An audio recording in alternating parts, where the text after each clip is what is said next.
and we're going to pull out some of our tools and we're going to show you where this election has been won or lost, depending on which side of the fence you're on, or why these leads are now going to take on perhaps a more definitive characteristic. I don't want to get ahead of myself because that's not the style at CNN News 18, but I think it would require now a rabbit emerging from the hat to say that this election outcome is going to reverse, because the gap is just too much now, isn't it? The gap is too much, Rahul Verma, for things to change dramatically. Even in 2015, things were still sort of up in the air, margins were small, a large number of seats had not been called, but here it appears that the counting has taken place quickly, and there doesn't seem to be that sort of lag. Oh, absolutely. I don't think trends are going to reverse. You might see 10% movement here and there in terms of seat share, but usually what we have known that once a party takes a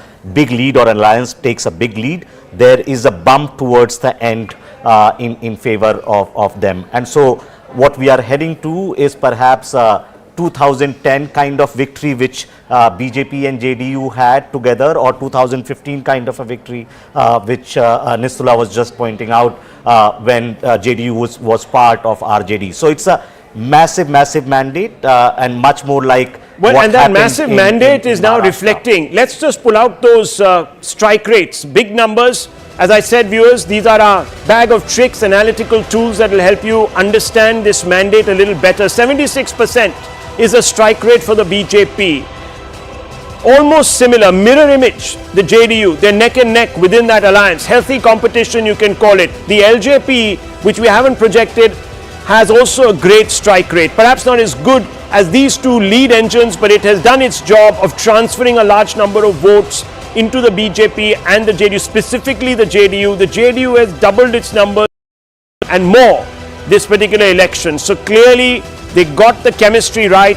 The RJD, 27%, half of what it was in the last election in 2020. And that means that there has been a significant erosion of perhaps the other caste that had allied to it, or even the youth voter that many people believe would make Tejashwi the new face of the youth. Remember, in poll after poll, he was leading as the chief ministerial preference. Clearly, his own popularity, or what those polls suggested were his own popularity, has not knocked on to his party, which has big repercussions, not just for Bihar politics, but also for the RJD and the leadership and the Yadavs, the family at the top. The first family, Yadav family, big problem. And also the Congress, 18% strike rate, out of the game. At halfway, 122. Let's look at these numbers. You can see the cart coming around, the Likki Choka cart coming around, and it's going to give you the numbers there.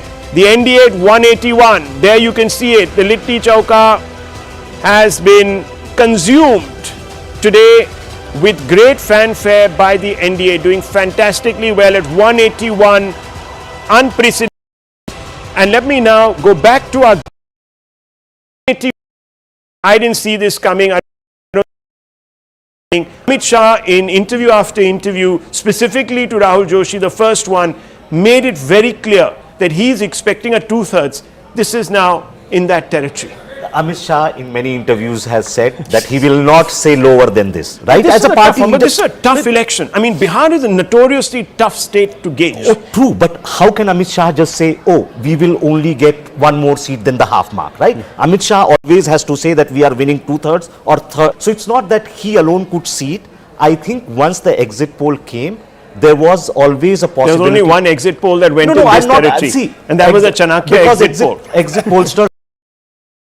And Chanakya read Chanakya. I shouldn't say this, but most pollsters are not well trained to convert votes into seats properly. Wow. Especially if you don't weigh this kind of data with the gender differential turnout, then you could get any kind of number. So previous elections in Bihar have been hyper-local. Many people have used this term. This time it doesn't seem to be. You see, there was a narrative, at least in the English language section of the population, which suggested that Bihar is a dysfunctional state, that Bihar is actually going to collapse, that Bihar is like the old thing about Bihar being a state of mind, etc. Now, what these results show, increased turnout, no violence, a pretty emphatic victory, and a pretty emphatic rejection. All of these show that there is that a disparity is not in.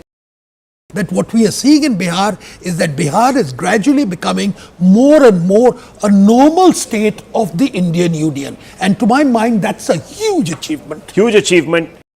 And responding once again.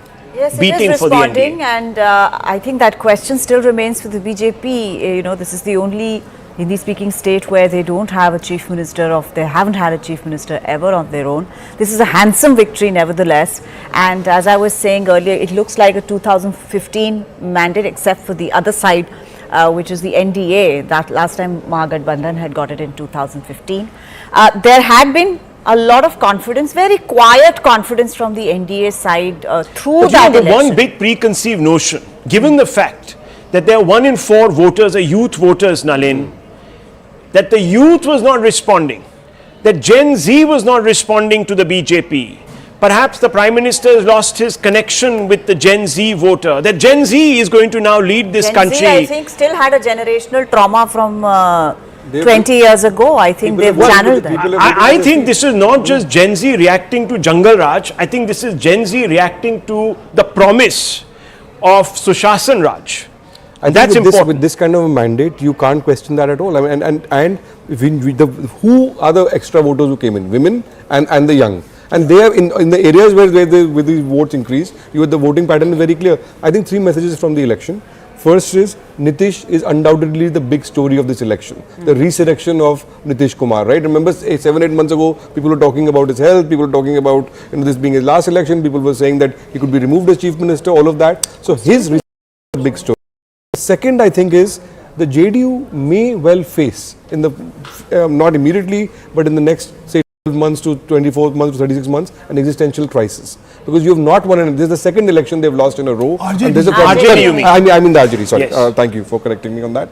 And the third, on PK, somebody just sent me a joke saying, have the total votes polled by Jan Swaraj party in the entire Bihar election exceeded the number of interviews given by Prashant Kichor in the last 3 months? Well, obviously the people who do this are supporters of the BJP.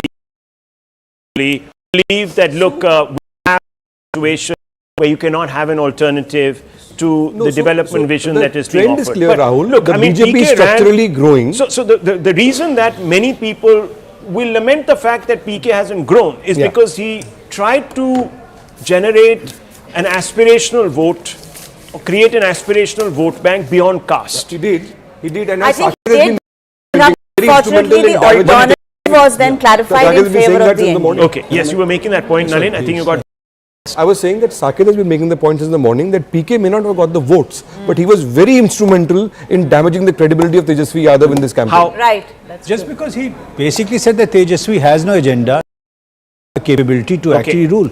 Yes. In terms of election planning, I want to go back to what Rahul was also saying, that imagine how right the NDA got it, that the also is very identical to the number of seats currently showing for both JDU as well as BJP. And for PK, I want to go back and say that becoming a neta is his Achilles heel. So he takes emotional decisions out of nervousness many times because he desperately wants to become a politician. Okay, Mr. Shastri. Yes. Everybody has been talking about the Mahila and Yuva factor. Yeah. Beyond a shadow of doubt, it has played a role, but that's not the only 2 factors that seem to have played a role. Otherwise, you would not have had such a massive mandate. So, Mahila, Yuva, yes, but other than that, I think voters who have certain expectations of this government. Well, I also believe that traditional RJD voters may have actually begun to peel away, which is that is the reason there's this existential crisis. RJD has been able to hold on to its base. But so friends and viewers, just look at this. I'm going to break this down according to our filters so we can actually deep dive this data a little bit. Phase 1. Here you see phase 1 data, and if you can just cut to this screen, and we're going to project it up there also on our big screen. Look at phase 1. These are the seats that went to polls the first. It was split exactly half-half. About 122 seats went to polls for the first phase. And in 2020, you saw in the first phase in the 2025 Vidhan Sabha 121, you had a whole bunch of seats. This is the 2020 phase 1. There you saw the NDA done pretty decently up there. But if you look at this by years and filters, and now you have a look at this phase 1 data, and you look at the numbers, again, there's a gain. So there's this gain that has taken place, which perhaps was not thought through by the opposition. Now let's have a look at some of the other filters. Let me look at the migrant factor, because this is an important one. And this is a factor that I need to just get into 2024 here, just forward, look forward. Yes, that's the 2020 migrant factor. 1 second. Yeah, sorry. Just tell it 2020. Yeah. There you go. Where's the 2025? I'm not the best at this, but I'll come back to this actually. I'll just come back to this. I'll get my coordinates right on this particular wall. Zach, we're missing him here very much, but I will try and come out to 2025. Yeah, go to the years, it's in there the it middle, is. the filter. There it is. That's the 2025 overall number. You can see the gains, 59, and you can look at the topography of this state as of now. And if you really play that number and you have a look at it, that's the overall. And you can see that the gains have been spread quite across. So the NDA doing fantastically well, but their gains have across the state. There is no real pocket where they haven't had an impact. The India, patchy, very patchy, all those big seats there, just a few. You have even in Simanchal a number of seats that have sort of not polled for them in the way that they were expecting. So you have a situation where these particular seats that were considered short seats in Simanchal, not quite even opening for the India bloc. And you can see those, it's the swath of green and on. This is Simanchal. This is where they really do fantastically well. That hasn't quite happened, and you can see that on your screens. And here in the Bhojpur region, you still have a bit of a consolidation, Rahul Verma, for the opposite side, the MGB, the India Alliance. But even here, pockets of green and saffron emerging. So last time also, the phase, the portion that you are showing right now was the phase 1 of election in 2020, and the Mahagathbandhan had done better there in 2020 as well. And that not only that RJD has its presence, but also left parties have presence there, and so those two sort of like voting bloc combined gives Mahagathbandhan some advantage in those districts. Well, look at the Muslim dominated seats, and Swapan Dasgupta, this is something that I want you to focus on for just a few moments. Look at those numbers. In the Muslim dominated, the NDA picking up 13, and some of these seats, Muslims, I'm not saying those seats have shifted, but the India falling back. So even the Congress's politics here hitting a roadblock. Well, let me just say, I think there is a tendency on the part of analysts to overemphasize the Muslim votes. And the Muslims certainly vote, but they are not the ones who vote. Yeah. And in this case, what is important is that here we see a counter consolidation, which has always been the approach of the BJP. And to what extent OIC and others may have shaved away a little bit, I don't know. The statistics will point out. Well, we'll have to break down those and numbers. And I think turnout will also be a determinant in this factor. But the entire strategy of the Mahagathbandhan to base their entire calculations on what happens in Purnia and Kishanganj and Katihar, to my mind, is a bit flawed because it has its repercussions elsewhere. Yeah. Muslim seats, to add to what Swapan was saying, even last time, out of the 53 Muslim-dominated seats, the NDA won 29 and the India Alliance won 19 because of counter-mobilization. Yeah. But I want to make one more point. There is a seat called Shiohar with a per capita income of 19,000 rupees, one of the poorest districts in the country. Even there, the JDU is winning, and that if that's an example or that's an illustrator, it kind of shows that even there, the Mahagathbandhan or the RJD is not being seen as an alliance that can deliver on growth or on jobs, and I think that is quite an illustrative factor. Tuhin Sinha joins this broadcast. On that point also, let me go across to him. He's, of course, the national spokesperson for the Bharatiya Janata Party. Tuhin Sinha, what do you owe this victory to?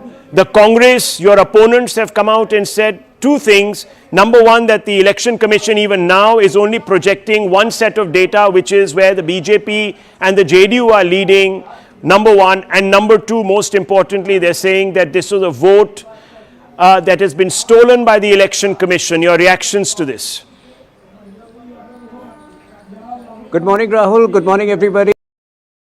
Historic day for Bihar. And the one message which is very clear is that our my factor, Mahila Yuva, is far more potent than the cliched my factor of RJD Congress alliance.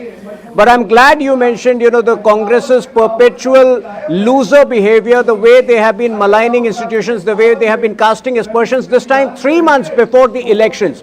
There are two factors which have been at play over here. Okay. Number one, the pro-incumbency factor. The pro-incumbency factor, people are habituated to, a progressive government that Bihar has seen in the last 21 years. But at the same time, there is an anger brewing against RJD Congress for their negative politics, for Rahul Gandhi's, petty behavior, the way he frivolously talks about Chhat Puja, the flippancy, the charges, the allegations against institutions which have not been proved. So unless the RJD and Congress take note of this anger, they will be diminished further. But yes, finally, it's an endorsement of more. Okay, so let me bring in Surjit Bhalla also on this, but viewers, on your screens right now, we are showing you the projection of how the assembly is going to look like if things stand. 183 NDA sweep of Bihar, the India down to 55. And you can see here, friends, that this is going to be a very big problem. This is going to be a very big problem for the India bloc to justify. They're going to have to come out and say to their... They aren't talking about the state of Bihar. That's done and dusted. Now I'm talking 5 states that are going to the polls. But let's look at the India numbers, the NDA numbers: 183, JDU 79, BJP 78, neck and neck, LJP 20, HAM 4, RLM 3. The bit players adding up.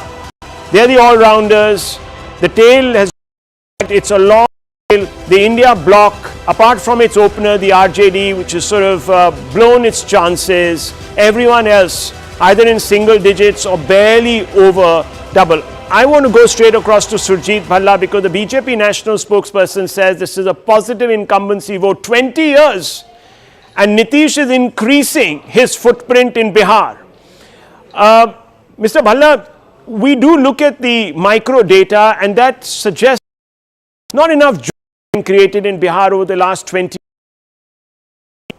Many new industries that could have come up have sort of given Bihar the go-by. Yet you have this verdict. How do you explain it from an economist's point of view who looks at these numbers and then also looks at social behavior? Look, is and has been the poorest state in the country for decades. At the same time, if you look at their ranking, and UP has been the second poorest state, but Bihar has actually gained on UP over the last 20 years.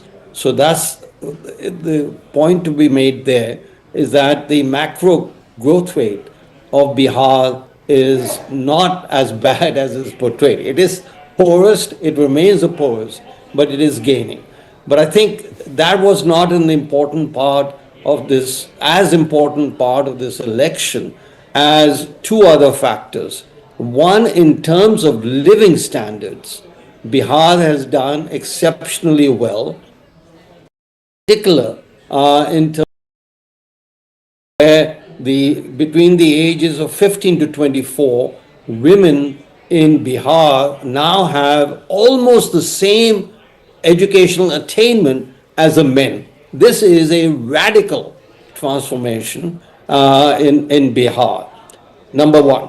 Number two, I think the opposition was incredibly weak.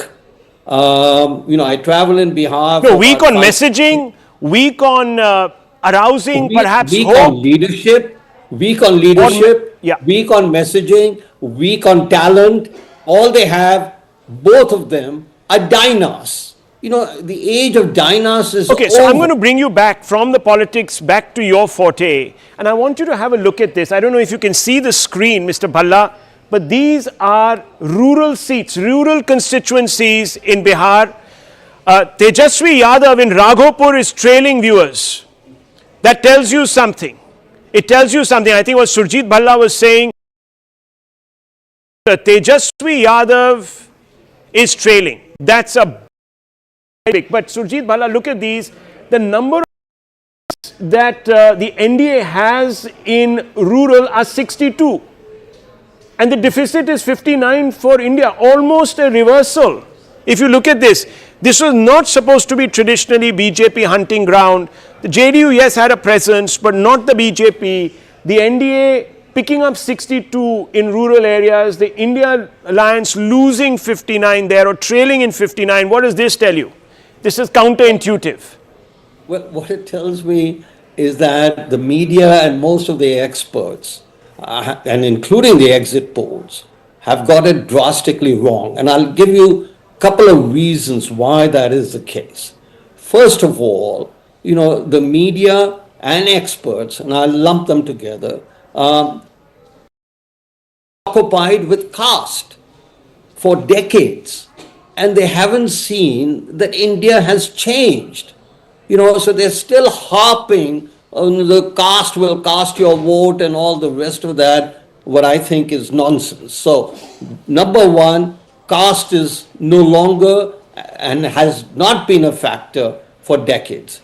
Second, when I was traveling in Bihar, all the media was preoccupied with the rupees 10,000 dole that was given. And they said, is this a game changer? Time, and I'm saying it now, it was absolutely irrelevant to the decision of voters. Voters vote on performance and expectations of performance. On performance, the NDA comes out number one in Bihar, and on expectations of performance, the Mahagathbandhan comes out at negative infinity. So, I mean, it was the easiest call in the world to say that they would win, and they would win by a majority. I must say, I am surprised. Tejashwi Yadav trailing. Tejashwi Yadav trailing. Rahul Gandhi missing. They were young leaders. They're supposed to be the future of this country. And if the future is not being able to promise a roadmap. Now, I think it's a mistake to call either Tejashwi Yadav or leader. Okay. They happen to be in dynasty. You look at Lalu Prasad Yadav. Now, he was a leader. I mean, he had the pulse, had politics in his blood, and was a thinker, a political thinker. Not interested in politics. Not interested in politics. Disinterested is the word that we are looking for. Is it just not interested or disinterested? I don't know. People use that word variedly.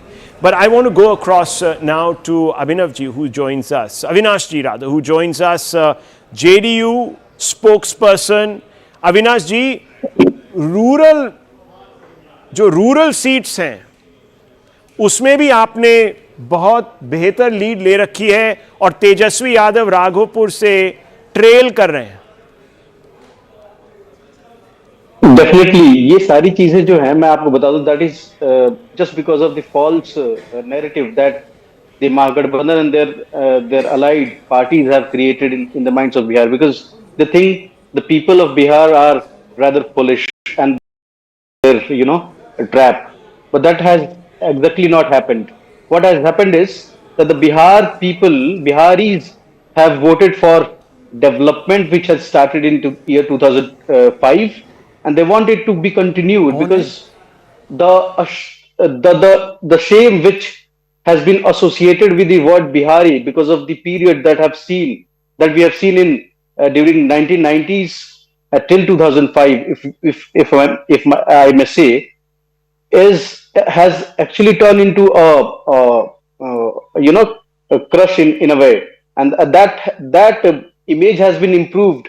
That image has improved just because of Honorable CM Sri Nitish Kumar ji, and that belief. And this, I was listening to Sir previously, and he said that